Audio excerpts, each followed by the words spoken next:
बिस्मिल्लाहिर्रहमानिर्रहीम। Students, bad debts and doubtful debt के अंदर एक कॉन्सेप्ट होता है that is called ageing group of analysis. उसका नाम होता है ageing group of analysis. Sir, इसका क्या मतलब है? जो अकाउंट रिसीवेबल का जो एंडिंग बैलेंस होता है उसको कंपनीज जो है और ज्यादा एक्यूरेट बैड डेट एस्टिमेट करने के लिए अकाउंट रिसीवेबल के एंडिंग बैलेंस को जो है वो डिफरेंट एजेस ग्रुप वाइज में वो डिस्ट्रीब्यूट कर देते हैं। फॉर एग्जाम्पल, कंपनी का टोटल अकाउंट रिसीवेबल का जो बैलेंस था बच्चों, अकाउंट रिसीवेबल का जो बैलेंस था वो आपके पास था 5 लाख। अब जो आपने जर्नल अलाउंस लगाया था, जैसे कि फॉर एग्जांपल जो आपने पढ़ा है, तो the company estimate bad debt expense at the rate of 10% on account receivable ending balance, तो आप 5 लाख का 10% ले लेते हो और बैड डेट एस्टिमेट कर देते हो। लेकिन इधर जो है इस 5 लाख की जो डिटेल है वो कुछ इस तरह से बताई गई है कि फॉर एग्जाम्पल 1 से 30 डेज जो है एक ग्रुप 1 बनाया है कंपनी ने, 1 to 30 डेज पास ड्यू, उसमें आपके पास 1,50,000 का बैलेंस है। 31 to 60 डेज पास ड्यू, उसमें कंपनी के ऊपर फॉर एग्जाम्पल 1 लाख का बैलेंस है। और इससे पहले जो है सबसे पहले तो नॉट येट ड्यू, जो अभी तक ऐसे तमाम पैसे, ऐसे कस्टमर जिनको आपने हाल ही में पैसे यानी कि गुड्स जो है सोल्ड आउट करें उधार ना, नॉट येट ड्यू, उनका बैलेंस है 50,000 रुपए। यानी इन शॉर्ट वो 5 लाख रुपए की डिटेल दे रहा है कि 50,000 रुपए आपके जो है नॉट येट ड्यू में है। 1 to 30 डेज जो पास ड्यू हुए हैं वो आपके पास 1,50,000 रुपए का बैलेंस है।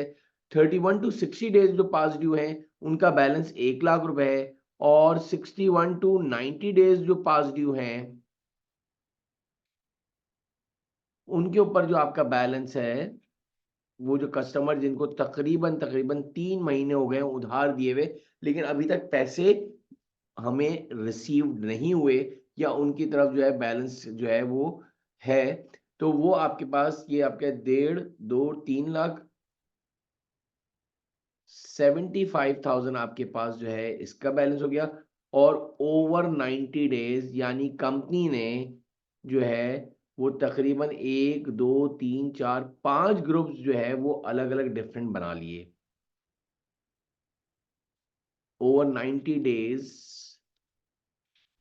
पास ड्यू, तो इसमें जो है आपके पास 1,25,000 रुपए का balance.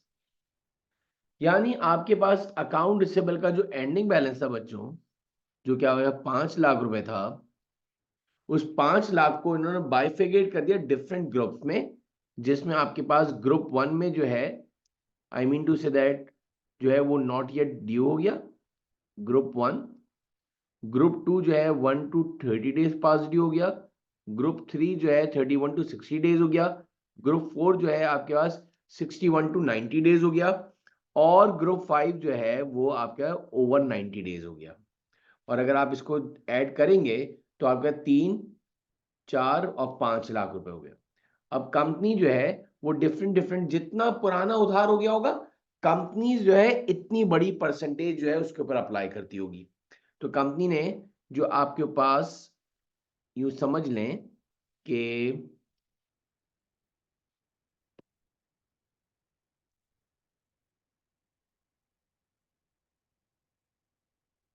The company estimate bad debt expense at the rate of 2% not yet due,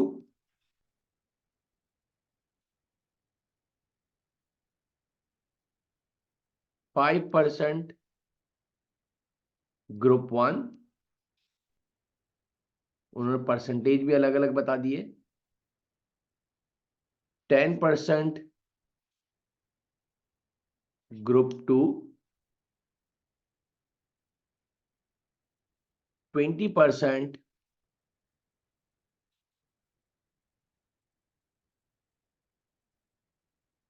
group 3,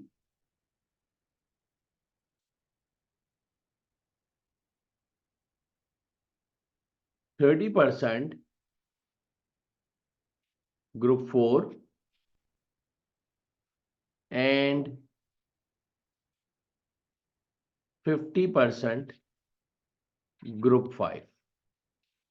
यानी कंपनी ने आपको डिफरेंट डिफरेंट परसेंटेज दे दिए ताकि और एक्यूरेट जो है आपका बैड डेट जो है वो एस्टिमेट किया जाए। इसकी बहुत आसान सी एग्जांपल ये, अगर हम इसके ऊपर कैलकुलेट कर लें बच्चों तो हमारे पास जो है ये आंसर्स आ जाएंगे। ग्रुप 1 जो है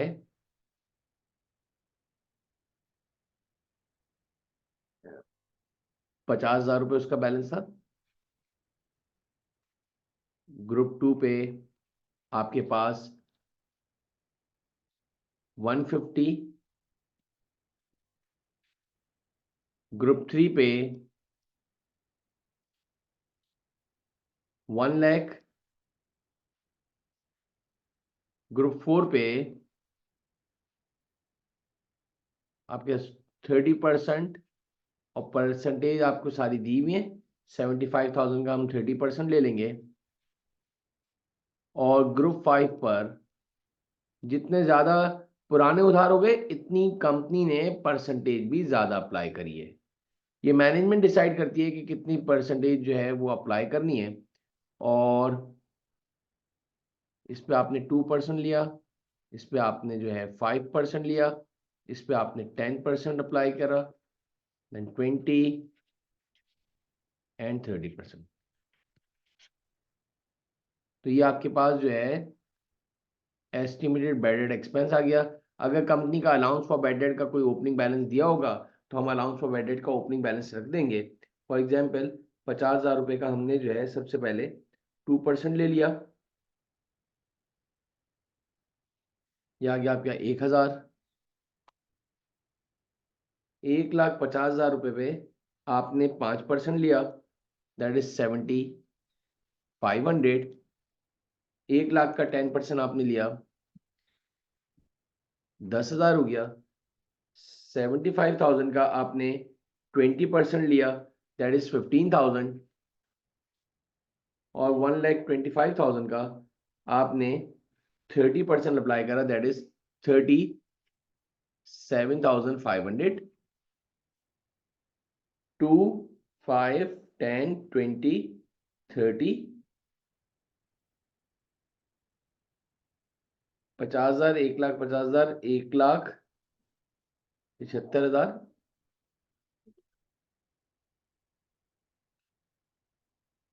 नॉट येट ड्यू ग्रुप जो है ये हमारा ग्रुप 1 था, और ये आपका ग्रुप 2 हो गया। ये ग्रुप 3 है, ये ग्रुप 4 है बच्चों,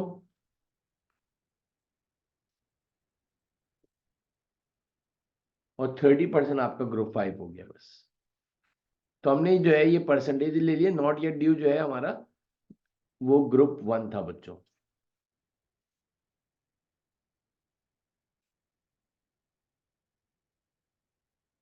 अब आप ये टोटल करेंगे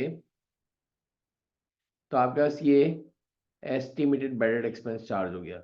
अगर कंपनी का कोई ओपनिंग बैलेंस दिया होगा तो उसमें से आप माइनस कर देंगे, और अगर नहीं दिया हुआ तो यही bad debt expense for the year हो गया आपका। 71,000 जो है आपका ये total bad debt expense for the year हो गया।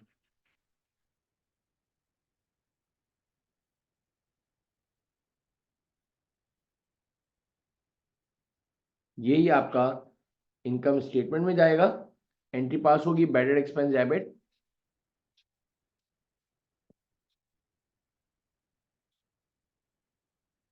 और allowance for bad debt credit 71,000। Income statement में याद रखिएगा बच्चों, बैड डेट एक्सपेंस आपका जो है उस 71,000 लिखा जाएगा, और बैलेंस शीट के अंदर अकाउंट रिसीवेबल के एंडिंग बैलेंस में आप 5 लाख लिखोगे, और उसमें से आप लेस कर दोगे अलाउंस फॉर बैड डेट 71,000, तो ये नेट अकाउंट रिसीवेबल आ गया। तो ये आपके पास 5,29,000 रुपये आ गया।